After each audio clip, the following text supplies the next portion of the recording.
नमस्कार दोस्तों, शुभम ज्ञान चैनल में आपका स्वागत है और एक बार फिर मैं एक नई वीडियो के साथ हाजिर हूँ। आज का हमारा वीडियो 19 नवंबर 2021 करंट अफेयर्स के महत्वपूर्ण प्रश्न उत्तरों पर आधारित है। तो आइए शुरू करते हैं। पहला प्रश्न देखते हैं।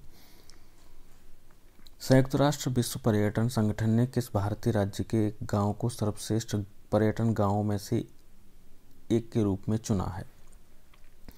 तो इस प्रश्न का सही उत्तर है तेलंगाना। तेलंगाना का यादाद्री भुवनगिरी जिले का पोचमपल्ली गांव अपनी प्रसिद्ध हाथ से बुनी हुई इकत साड़ियों के लिए जाना जाता है।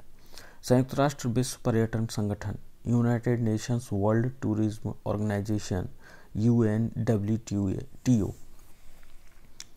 द्वारा सर्वश्रेष्ठ पर्यटन गांवों में से एक के रूप में चुना गया है। यह पुरस्कार 2 दिसंबर को मैड्रिड में UNWTO आम सभा के 24वें सत्र में दिया जाएगा।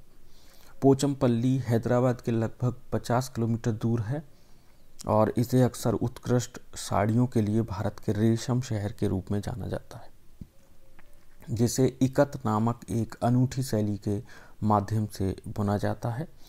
इस शैली यानी पोचमपल्ली इकत को 2004 में एक भौगोलिक संकेतक यानी GI टैग का दर्जा प्राप्त हो चुका है और इसे भूदान आंदोलन की याद में भूदान पोचमपल्ली के नाम से भी जाना जाता है, जिसे आचार्य विनोबा भावे ने 18 अप्रैल 1951 को इस गांव से शुरू किया था।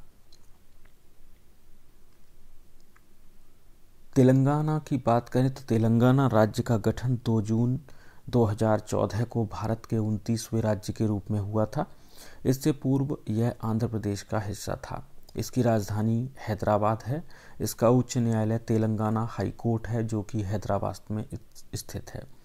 वर्तमान में राज्यपाल तिमिलीसाई सौंदराजन हैं और मुख्यमंत्री के चंद्रशेखर राव हैं। अगला प्रश्न देखते हैं। भारत में संयुक्त राष्ट्र के रेजिडेंट कोऑर्डिनेटर के रूप में किसे नियुक्त किया गया है? तो इस प्रश्न का सही उत्तर है सोम्बी शार्प। संयुक्त राष्ट्र महासचिव एंटोनियो गुटेरस ने भारत में संयुक्त राष्ट्र के रेजिडेंट कोऑर्डिनेटर के रूप में एक सतत विकास विशेषज्ञ संयुक्त राज्य अमेरिका US के सोम्बी शार्प को नियुक्त किया है। वह भारत में संयुक्त राष्ट्र की टीम का नेतृत्व करेंगे और सतत विकास लक्ष्यों के लिए बेहतर तरीके से उबरने के लिए भारत की कोविड-19 प्रतिक्रिया योजनाओं की दिशा में काम करेंगे। इससे पहले उन्होंने आर्मेनिया में संयुक्त राष्ट्र के रेजिडेंट कोऑर्डिनेटर के रूप में कार्य किया है। संयुक्त राष्ट्र की स्थापना 24 अक्टूबर 1945 को हुई। संयुक्त राष्ट्र का मुख्यालय न्यूयॉर्क, संयुक्त राज्य अमेरिका में है। अगला प्रश्न देखते हैं।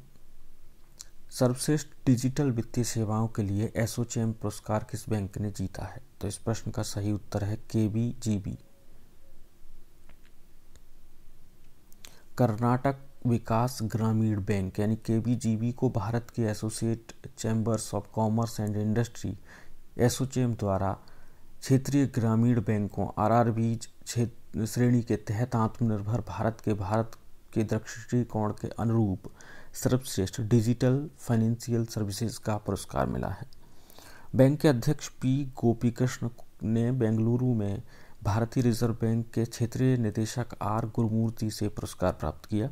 कर्नाटक के लगभग 40 गांवों को KBGB बैंक द्वारा 100% डिजिटल गांव में बदल दिया गया है। यह प्रयास ग्रामीणों को लेन देन के लिए डिजिटल मोड का उपयोग करने के लिए प्रोत्साहित कर रहे हैं। उन गांवों में 24 घंटे internet banking, mobile banking, micro ATM, APS, आधार सक्षम भुगतान प्रणाली और IMPS और UPI तक पहुंच है। कर्नाटक विकास बैंक की स्थापना 2005 में हुई। कर्नाटक विकास ग्रामीण बैंक का मुख्यालय धारवाड़, कर्नाटक में है। कर्नाटक विकास ग्रामीण बैंक के अध्यक्ष P गोपीकृष्ण हैं। कर्नाटक की बात करें तो कर्नाटक की स्थापना 1 नवंबर 1956 को हुई। राजधानी बेंगलोर यानी कि बेंगलुरु है। उच्च न्यायालय कर्नाटक उच्च न्यायालय बेंगलुरु में स्थित है। मुख्यमंत्री वर्तमान में बसवराज बोम्मई हैं और राज्यपाल थावरचंद गहलोत हैं। अगला प्रश्न देखते हैं।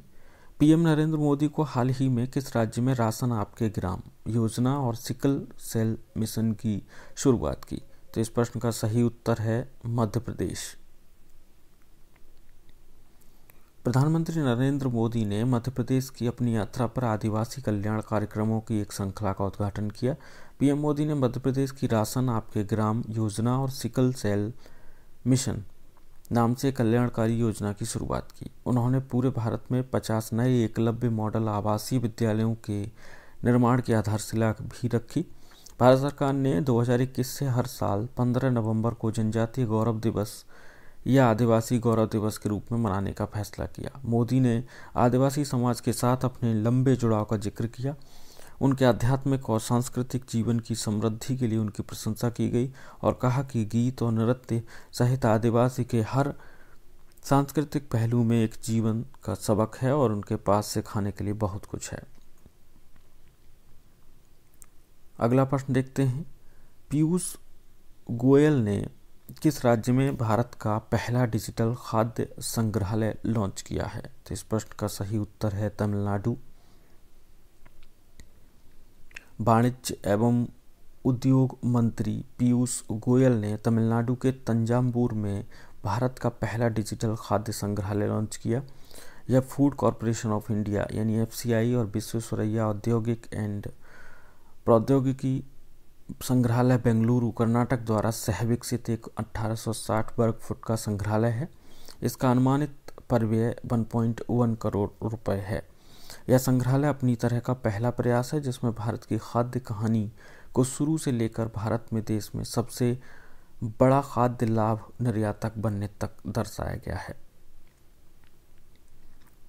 संग्रहालय के बारे में और अधिक जानकारी प्राप्त करते हैं।